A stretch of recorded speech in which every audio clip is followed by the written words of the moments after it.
Hi guys, so I am going to start reading The Giver of Stars by Jojo Moyes. Prologue. 20th of December 1937. Listen, 3 miles deep in the forest, just below Arnott's Ridge, and you're in silence so dense it's like you're wading through it. There's no bird song past dawn, not even in high summer, and especially not now, with the chill air so thick with moisture that it stills those few leaves clinging gamely to the branches. Among the oak and hickory, nothing stirs. Wild animals are deep underground, soft pelts intertwined in narrow caves or hollowed out trunks. The snow is so deep the mule's legs disappear up to his hocks, and every few strides he staggers and snorts suspiciously, checking for loose flints and holes under the endless white. Only the narrow creek below moves confidently, its clear water murmuring and bubbling over the stony bed, headed down towards an endpoint nobody around here has ever seen. Marjorie O'Hare tests her toes inside her boots, but feeling went a long time back, and she winces at the thought of how they're going to hurt when they warm up again.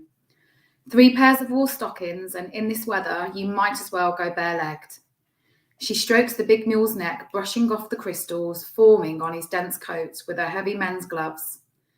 Extra food for you tonight, Charlie boy, she says, and watches as his huge ears flick back. She shifts, adjusting the saddlebags, making sure the mule is balanced as they pick their way down towards the creek. Hot molasses in your supper. Might even have some myself. 4 more miles, she thinks, wishing she had eaten more breakfast.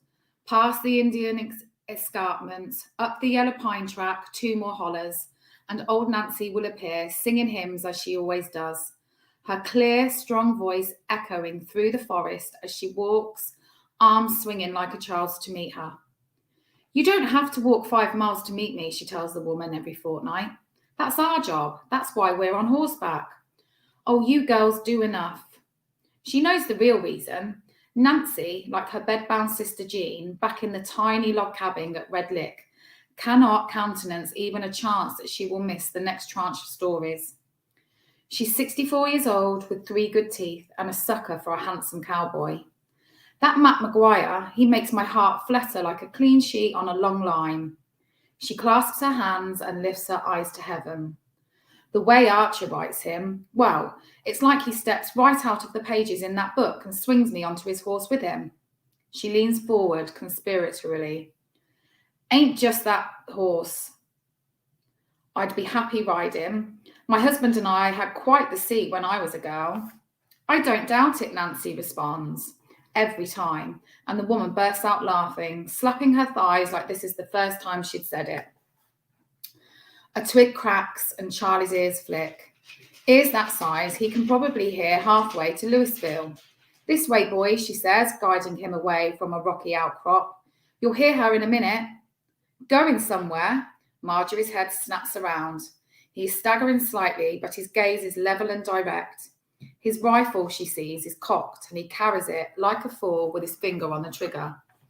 So you look at me now, will you, Marjorie? She keeps her voice steady, her mind racing.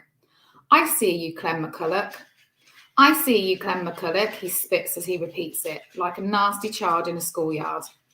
His hair stands up on one side like he's slept on it. You see me while you're looking down that nose of yours. You see me like you see dirt on your shoe, like you're something special. She has never been afraid of much, but she's familiar enough with these mountain men to know not to pick a fight with a drunk, especially one bearing a loaded gun. She conducts a swift mental list of people she may have offended. Lord knows there seem to be a few. But McCulloch, aside from the obvious, she can find nothing. Any beef your family had with my daddy, that's buried with him. It's only me left, and I ain't interested in blood feuds. McCulloch is directly in her path now, his legs braced in the snow, his fingers still on the trigger. His skin has the purple-blue mottle of someone too drunk to realise how cold he is. Probably too drunk to hit straight, but it's not a chance she wants to take. She adjusts her weight, slowing the mule, her gaze slides sidewards. The banks of the creek are too steep, too dense with trees for her to get past. She would have to persuade him to move or ride right over him, and the temptation to do the latter is strong. The mule's ears flick back. In the silence, she can hear her own heartbeat, an insistent thump in her ear. She thinks absently that she's not sure she's ever heard it this loud before. "Just doing my job, Mr. McCulloch. I'd be obliged if you could let me pass." He frowns. Here's the potential insult in her too polite use of his name, and as he shifts his gun, she realises her error. "Your job? Think you're so high and mighty, you know what you need?" He spits noisily, waiting for her answer. "I said, do you know what you need, girl?" Suspect my version of what that might be is going to be different a mile or two from yours. "Oh, you've got all the answers. You think we don't know what you've all been doing. You think we don't know what you've been spreading among decent, God-fearing women. We know what you're up to. You've got the devil in you, Marjorie O'Hare, and there's only one way to get the devil out of a girl like you." "Well, I'd sure love to stop and find out, but I'm busy with my rounds, so maybe we can continue this." "Shut up!" McCulloch raises his gun. "Shut that damn mouth of yours." She clamps it shut. He takes 2 steps closer, his legs spread and braced. "Get off the mule." Charlie shifts uneasily. Her heart is an ice pebble in her mouth. If she turns and flees, he'll shoot her. The only route here follows the creek. The forest floor is hard scrabble flint, the trees too dense to find a way forward. There's nobody for miles, she realises. Nobody except old Nancy making her way slowly across the mountaintop. She's on her own and he knows it. His voice lowers. "I said, get down now." He takes 2 steps closer, his footsteps crunching in the snow. And there is the bare truth of it, for her and all the women around here. Doesn't matter how smart you are, how clever, how self-reliant, you can always be bettered by a stupid man with a gun. The barrel of his rifle is so close now that she finds herself gazing down 2 infinite black holes. With a grunt, he drops it abruptly, letting it swing behind him on its strap and grabs at her reins. The mule wheels so that she lurches forward clumsily onto his neck. She feels McCulloch claw at her thigh as he reaches back for his gun with the other hand. His breath is sour with drink and his hand is scaled with dirt. Every cell of her body recoils at the feel of it. And then she hears it, Nancy's voice in the distance. "Oh, what peace we often forfeit. Oh, what needless pain we hear." His head lifts. She hears a "no," and some distant part of her recognises with surprise that it has emerged from her own mouth. His fingers grab and pull at her, one arm reaching for her waist, throwing her off balance in his determined grip. His rank breath, she feels her future morphing into something black and awful. But the cold has made him clumsy. He fumbles as he reaches for his gun again, his back to her, and at that moment she sees her chance. She reaches behind into her saddlebag with her left hand, and as he turns his head, she drops the reins, grabs the other corner with her right fist, and swings the heavy book as hard as she can, smack into his face. His gun goes off, the sound of 3-dimensional crack ricocheting off the trees, as she hears the singing briefly silenced, the birds rising into the sky, a shimmering black cloud of flapping wings. As McCulloch drops, the mule bucks and lurches forward in fright, stumbling over him, so that she gasps and has to grab the horn of the saddle to stay on. And then she is off along the creek bed, her breath tight in her throat, her heart pounding, trusting the mule's sure feet to find a hold in the splashing icy water, not daring to look back to see if McCulloch has made it to his feet to come after her. Chapter 1, 3 months earlier.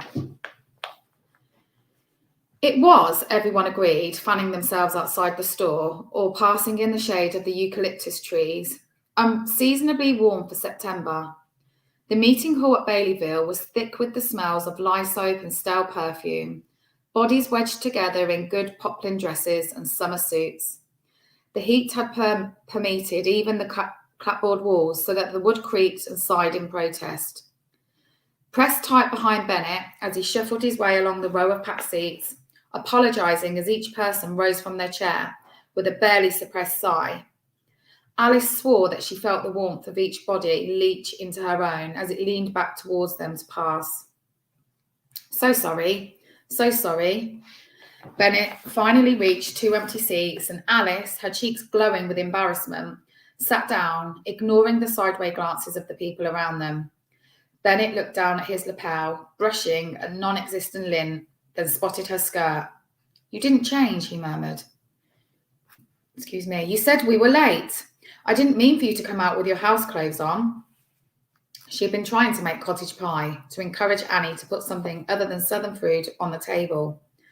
But the potatoes had gone green. She hadn't been able to gauge the heat of the range, and the grease had spattered all over her when she dropped the meat onto the griddle.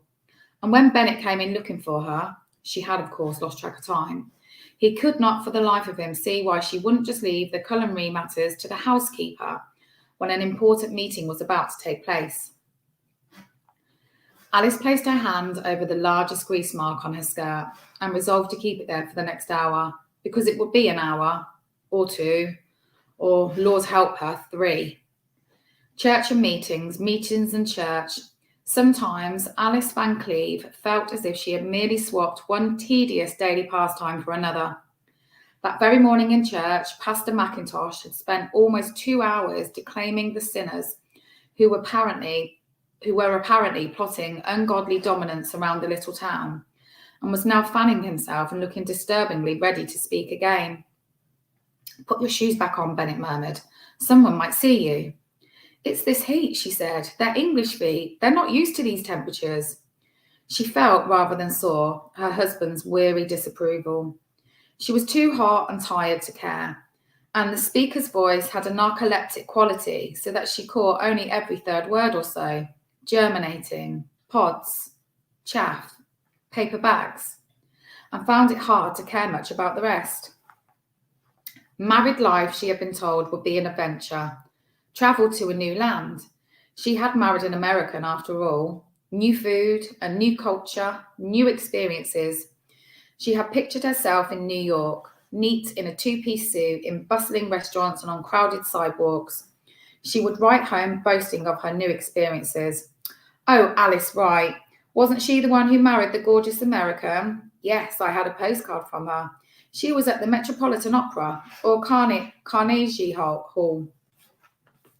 Nobody had warned her that it would involve so much small talk over good china with elderly aunts, so much pointless mending and quilting, or even worse, so many deathly dull sermons. Endless, decades-long sermons and meetings. Oh, but these men did love the sound of their own voices. She felt as if she were being scolded for hours, 4 times a week. The Van Cleves had stopped at no fewer than 13 churches on their way back here, and the only sermon Alice enjoyed had taken place in Charleston, where the preacher had gone on so long, his congregation had lost patience and decided as one to sing him down, to drown him out with the song until he got the message and rather crossly closed his religious shop for the day.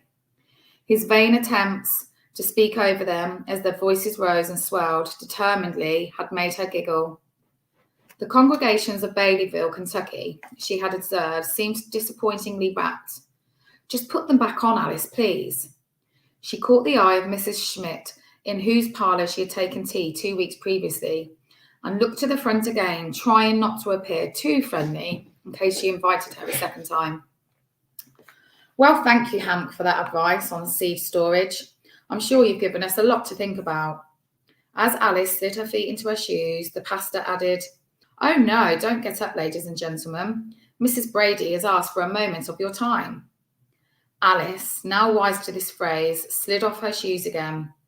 A short, middle-aged woman moved to the front, the kind her father would have described as well upholstered, with the firm padding and solid curves, one associated with a quality sofa.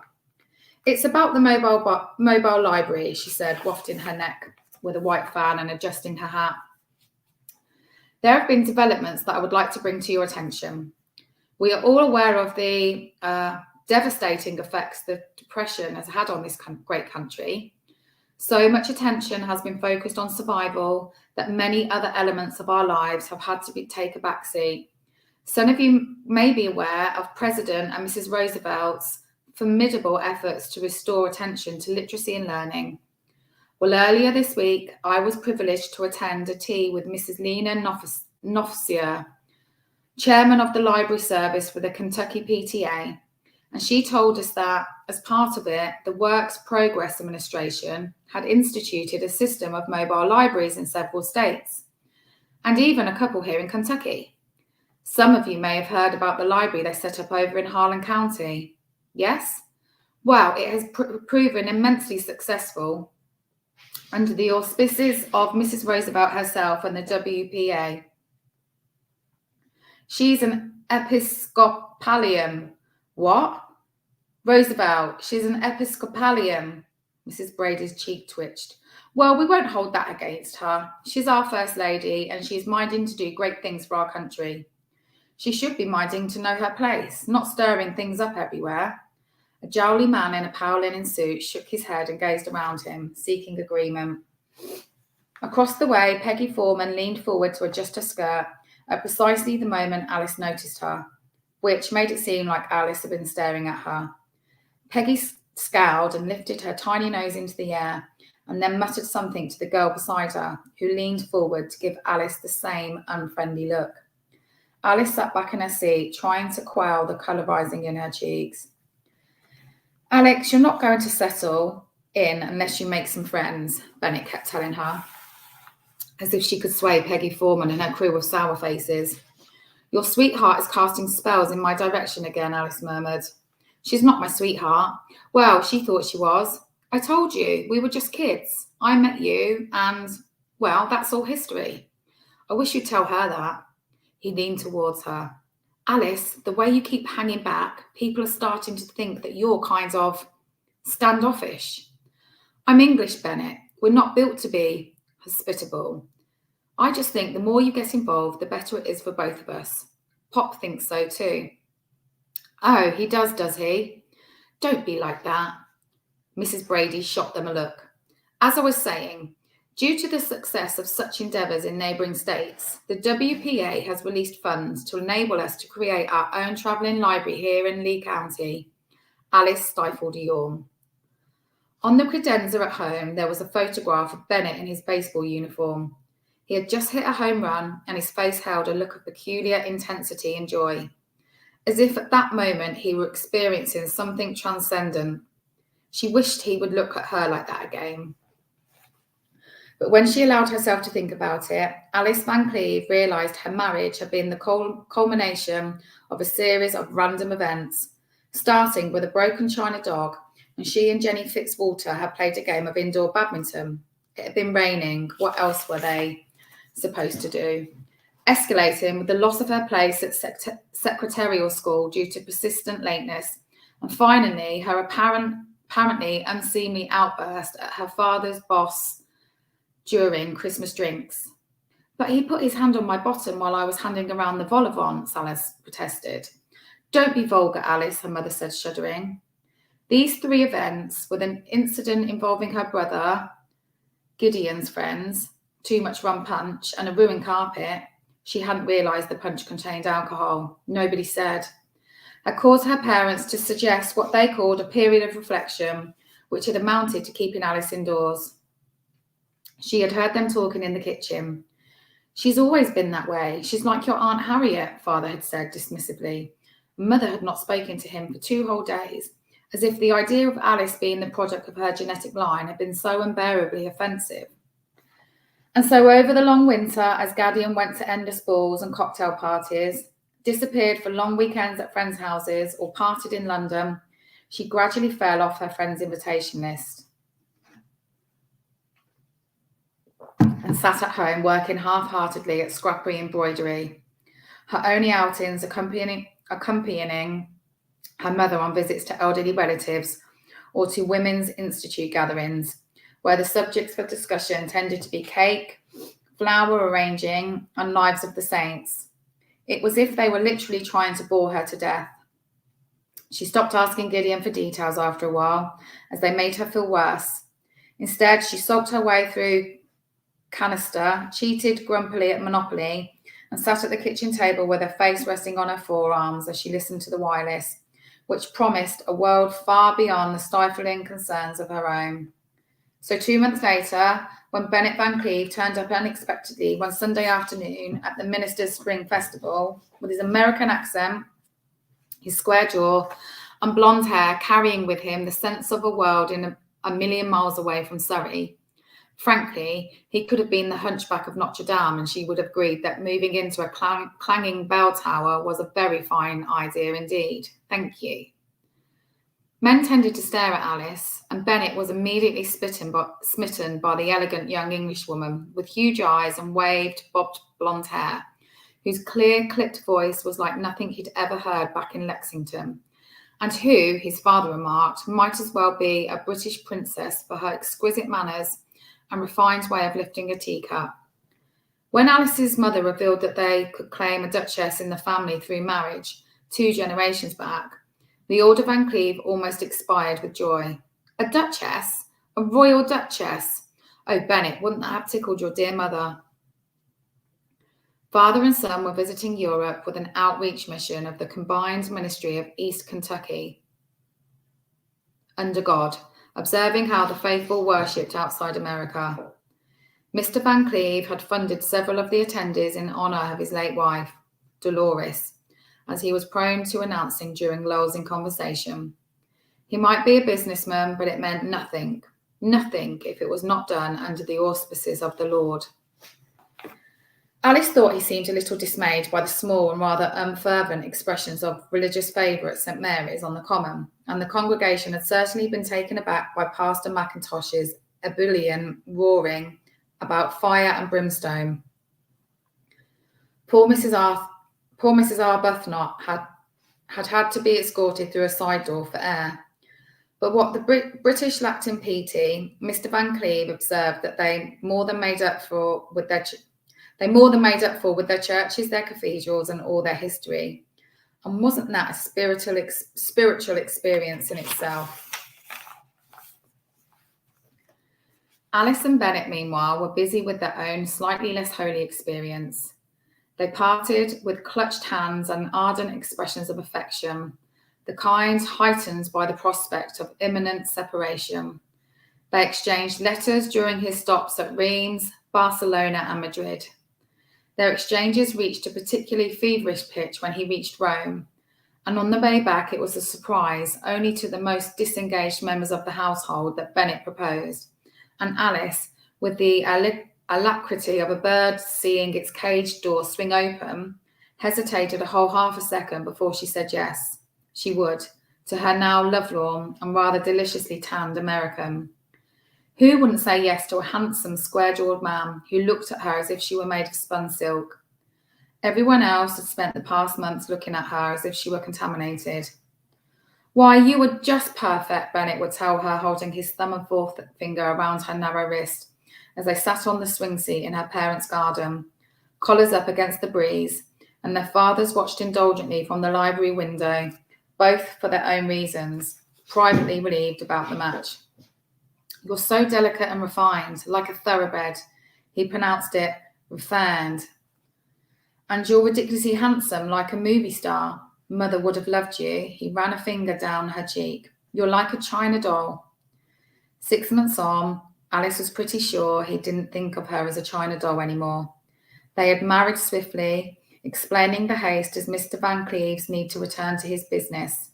Alice felt as if her whole world had flipped. She was happy and giddy as she had been despondent through the long winter.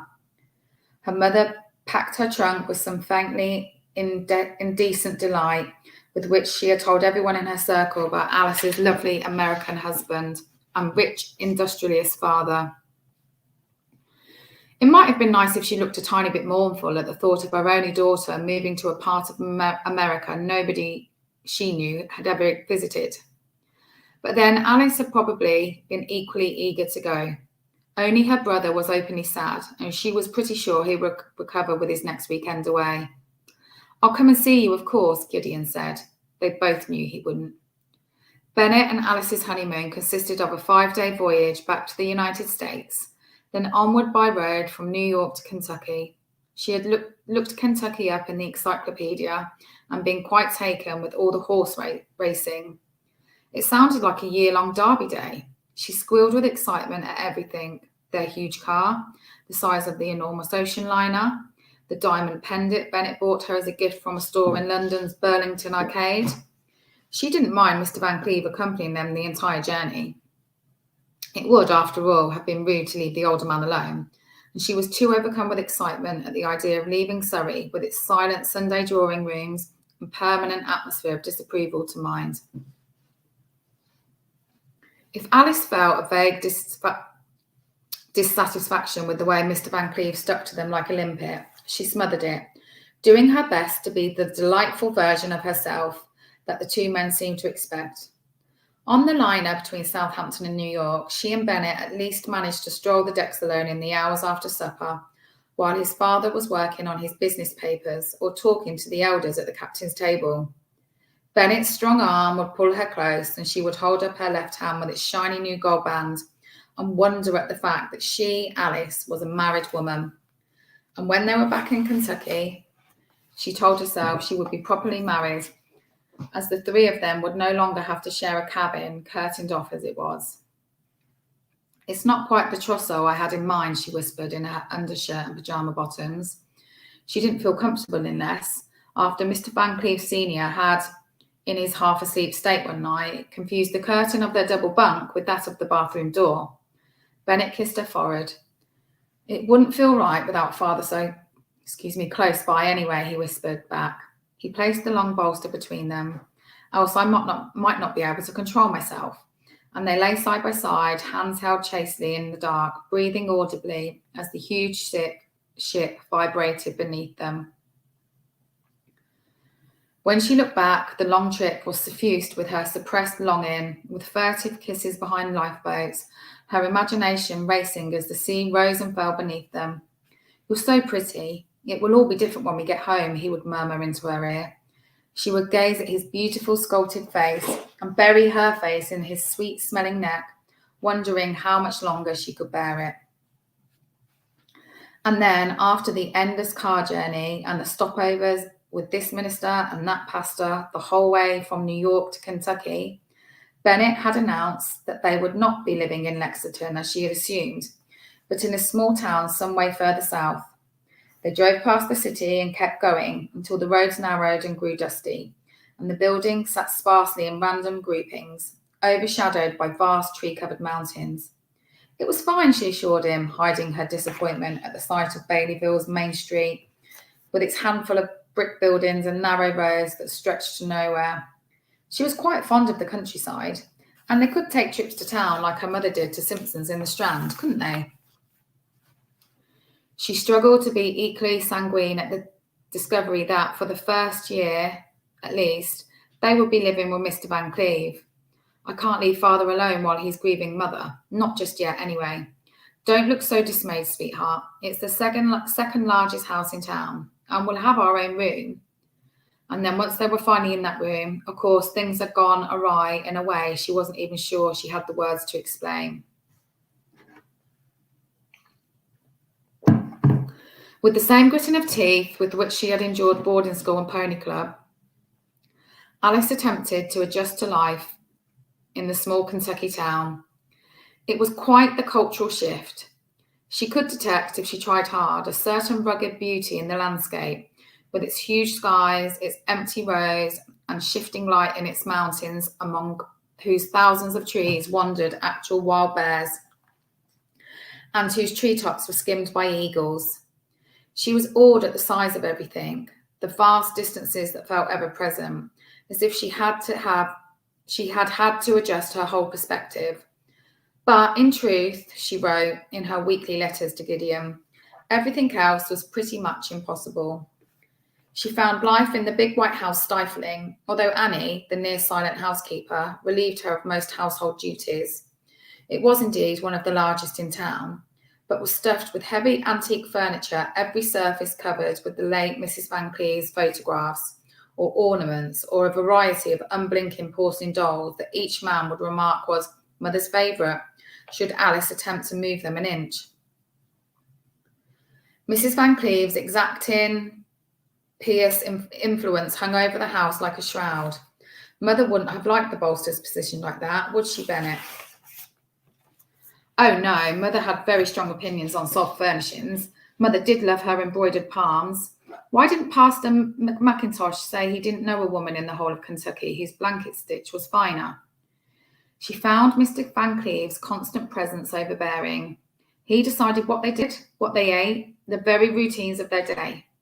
He couldn't stand to be away from whatever was going on, even if it was just she and Bennett playing the gramophone in their room and were bursting unannounced. Is it music we're having now, huh? Oh, you should put on some Bill Monroe. You can't beat old Bill. Go on, boy, take off that racket and put some old Bill on. If he'd had a glass or two of bourbon, those pronouncements would come thick and fast, and Annie would find reasons to lurk in the kitchen before he could rile himself and find fault with dinner. He was just grieving, Bennett would murmur. You couldn't blame a man for not wanting to be alone in his head. Bennett, she discovered swiftly, never disagreed with his father. On the few occasions she had spoken up and said calmly that no, actually, she'd never been a great fan of pork chops, or that she personally found jazz music rather thrilling.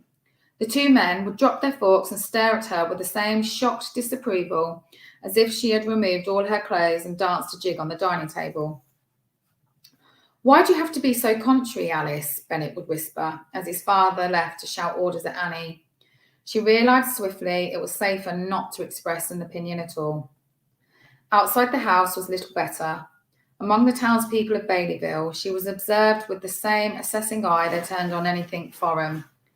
Most people in the town were farmers. They seemed to spend their whole lives within a radius of a few miles and knew everything about one another.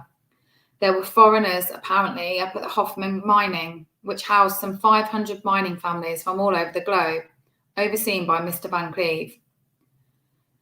But as most of the miners lived in the company-provided homes, they used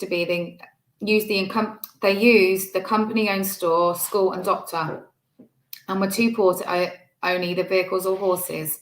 Few ever crossed into Baileyville. Every morning, Mr. Van Cleve and Bennett would head off in Mr. Van Cleve's motor car to the mine and return shortly after 6. In between, Alice would find herself whiling away the hours in a house that wasn't hers. She tried to make friends with Annie, but the woman had let her know through a combination of silence and overly brisk housekeeping that she didn't intend to make conversation. Alice had offered to cook, but Annie had informed her that Mr. Van Cleve was particular about his diet and liked only southern food, guessing correctly that Alice knew nothing about it. Most households grew their own fruit and vegetables, and there were a few that didn't have a pig or two, or a flock of hens. There was one general store, huge sacks of flour and sugar lining the doorway, and its shelves thick with cans. And there was just the one restaurant, the nice and quick with its green door, firm instruction that patrons must wear shoes, and which served things she'd never heard of, like fried green tomatoes and collard greens, and things they called biscuits that are actually a cross between a dumpling and a scone. She once attempted to make some, but they emerged from the temperamental range, not soft and spongy like Annie's, but solid enough to clatter when dropped onto a plate. She swore Annie had jinxed them. She had been invited to tea several times by local ladies and tried to make conversation, but found she had little to say, being hopeless at quilting, which seemed to be the local preoccupation, and knowing nothing about the names they bandied around in gossip. Every tea after the first seemed obliged to begin with the story of how Alice offered biscuits with her tea instead of cookies. The other women found this hysterical. In the end, it was just easier to sit on the bed in her and Bennett's room and read again the few magazines she had brought from England, or write Gideon yet another letter in which she tried not to reveal how unhappy she was. She realised gradually, simply traded one domestic prison for another. Some days she couldn't face another night watching Bennett's father reading scripture from the squeaking rocking chair on the porch. God's word should be all the mental stimulation we require. Wasn't that what Mother said? While she sat breathing in the oil-soaked rags that burned to keep the mosquitoes away and mending the warm patches in clothes. God hates waste. Why, those pants were only 4 years old, Alice. Plenty of life left in them. Alice grumbled inwardly that if God had to sit in the near dark stitching up someone else's trousers, he would probably have bought himself a nice new pair from Arthur J. Harmon's gentleman's store in Lexington. But she smiled a tight smile and squinted harder at the stitches. Bennett, meanwhile, frequently wore the expression of someone who had been duped into something and couldn't quite work out what and how it happened. So what the Sam Hill is a travelling library anyway? Alice was startled out of her reverie with a sharp nudge from Bennett's elbow. They've got one in Mississippi using boats, called a voice near the back of the hall. You won't get no boats up and down our creeks, too shallow. I believe the plan is to use horses, said Mrs. Brady. They're going to take horses up and down the river. Crazy talk. The first delivery of books had come from Chicago, Mrs. Brady continued, and more were en route. There would be a wide selection of fiction from Mark Twain to Shakespeare and practical books containing recipes, domestic tips, and help with child rearing. There would even be comic books, a revelation that made some of the children squeal with excitement. Alice checked her wristwatch, wondering when she would get her shaved ice. The one good thing about these meetings was that they weren't stuck in the house all evening. She was already dreading what the winters would be like when it would be harder for them to find reasons to escape. What manners time to go riding? We need to be working, not paying social calls with the latest edition of Ladies' Home Journal. There was a low ripple of laughter. Tom Faraday likes to look at the ladies' undergarments in the Sears catalogue, though. I heard he spends hours at a time in the outhouse reading that. Mr. Porteous, it's not men, it's women, came a voice. There was a brief silence. Alice turned to look. A woman was leaning against the back doors in a dark blue cotton coat, her sleeves rolled up. She wore leather breeches and her boots were unpolished. She might have been in her late 30s or early 40s. Her face handsome and her long dark hair tied back in a cursory knot. It's women doing the riding, delivering the books. Women? By themselves, came a man's voice. Last time I looked, God gave them 2 arms and 2 legs, just like the men. A brief murmur rippled through the audience. Alice peered more closely, intrigued. Thank you, Marjorie. Over at Harlan County, they've got 6 women and a whole system up and running. And as I say, we'll be getting something similar going here. We have 2 librarians already, and Mr. Geisler has very kindly lent us a couple of his horses. I'd like to take this opportunity to thank him for his generosity. Mrs. Brady motioned the younger women forward. Many of you will also know Miss O'Hare. Oh, we know the O'Hares all right. Then you will be aware that she's been working these last weeks to help set things up. We also have Beth Pinker. Stand up, Beth. A freckled girl with a snub nose and dark blonde hair stood awkwardly and sat straight back down again, who is working with Miss O'Hare. One of the many reasons I called this meeting is that we need more ladies who understand the rudiments of literature and its organisation so that we can move forward with this most worthy of civic projects. Mr. Geisler, the horse dealer, lifted a hand. He stood up and after hesitating a moment, he spoke with a quiet certainty. Well, I think it's a fine idea. My own mother was a great reader of books, and I've offered up my old milk barn for the library. I believe all right-minded people here should be supporting it. Thank you. He sat down again. Marjorie O'Hare leaned her backside against the desk at the front and gazed steadily out at the sea of faces. Alice noted a murmur of vague discontent moving around the room, and it seemed to be directed at her. She also noted that Marjorie O'Hare seemed supremely untroubled by it. We have a large county to cover, Mrs. Brady added. We can't do it with just 2 girls. A woman at the front of the hall called, so what would it mean, this horseback librarian thing? Well, it would involve riding to some of our more remote dwellings and providing reading materials to those who might not otherwise be able to travel to the county libraries due to, say, ill health or frailty or lack of transportation. She lowered her head so that she could see over her half-moon spectacles. I would add that this is to aid the spread of education, to help bring knowledge to those places where it might currently be sadly lacking. Our president and his wife believe this project can bring knowledge and learning back to the foreground of rural lives. I ain't letting my lady ride up in no mountain, came a call from the back. You just afraid she won't come back again, Henry Porteous. You can have mine. I'd be more than happy if she rode off and never came back. A burst of laughter travelled across the room. Mrs. Brady's voice lifted in frustration. Gentlemen, please. I'm asking for some of our ladies to contribute to our civic good and sign up. The WPA will provide the horse and the books, and you would simply be required to commit to at least 4 days a week delivering them. There will be early starts and long days, given the topography of our beautiful county. But I believe there will be huge rewards. So why don't you do it? Came a voice from the back. I would volunteer, but as many of you know, I am martyr to my hips. Dr. Garner has warned me such distances will be too great a physical challenge. Ideally, we are looking for volunteers among our younger ladies. It ain't safe for a young lady by herself. Tain't proper. Women should be looking after the home. What's next? Women down the mines, driving lumber trucks?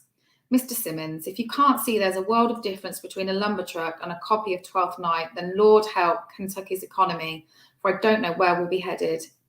Families should be reading the Bible, nothing else. Who's going to keep an eye on what they're putting out there anyhow? You know what they're like up north. They might spread all kinds of crazy notions. It's books, Mr. Simmons, the same you learned with when you were a boy. But then I seem to remember you were more keen on tweaking girls' pigtails than you were on reading. Another burst of laughter. Nobody moved. A woman looked at her husband, but he gave a small shake of his head. Mrs. Brazy raised a hand. Oh, I forgot to mention, it is a paid opportunity.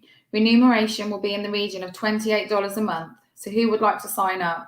There was a brief murmur. I can't, said a woman with an extravagantly pinned red hair, not with 4 babies under 5. I just don't see why our government is wasting hard-earned tax dollars dishing out books to people who can't even read, said Jowly Man. Why, half of them don't even go to church. Mrs. Brady's voice had taken on a slightly desperate note. A month's trial. Come on, ladies. I can't go back and tell Mrs. Nofsia that no one person in Baileyville would volunteer. What kind of place would she think we were? Nobody spoke. The silence stretched. To Alice's left, the bee bumped lazily against the window. People began to shift in their seats. Mrs. Brady, undaunted, eyed the assembly. Come on, let's not have another incident like the orphans' fundraiser. There were apparently many pairs of shoes that suddenly required close attention. Not one, really. Well, Izzy will be the first then. A small, almost perfectly spherical girl, half hidden among the packed audience, raised her hands to her mouth. Alice saw, rather than heard, the girl's mouth form the protest. Mother. That's one volunteer. My little girl will not be afraid to do her duty for our country, will you, Izzy? Any more? Nobody spoke. Not one of you? Don't you think learning is important? Don't you think encouraging our less fortunate families to a position of education is imperative? She glared out at the meeting. Well, this is not the response that I anticipated. I'll do it, said Alice into the silence. Mrs. Brady squinted, raising her hand above her eyes. Is that Mrs. Van Cleve? Yes, it is. Yes, it is, Alice. You can't sign up, Bennett whispered urgently. Alice leaned forward.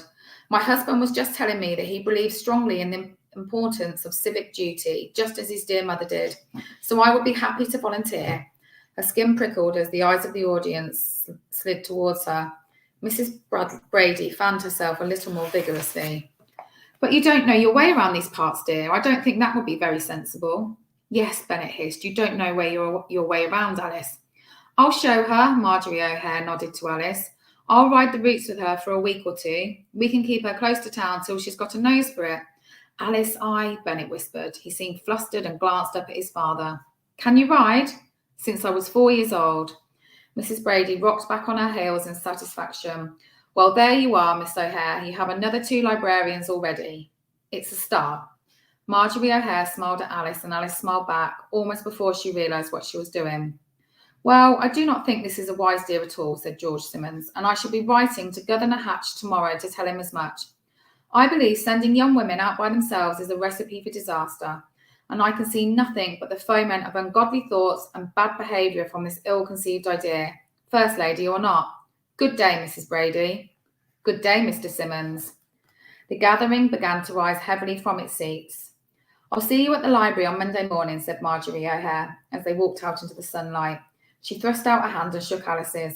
You can call me Marge. She glanced up at the sky, wedged a wide-brimmed leather hat onto her head, and strode off towards a large mule, which she greeted with the same enthusiastic surprise as if it were an old friend she'd just bumped into on the street. Bennett watched her go.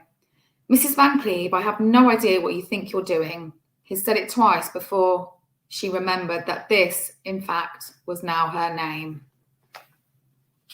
Okay, that is the end of chapter 1. We'll carry on with chapter 2 next week. Hope you enjoyed.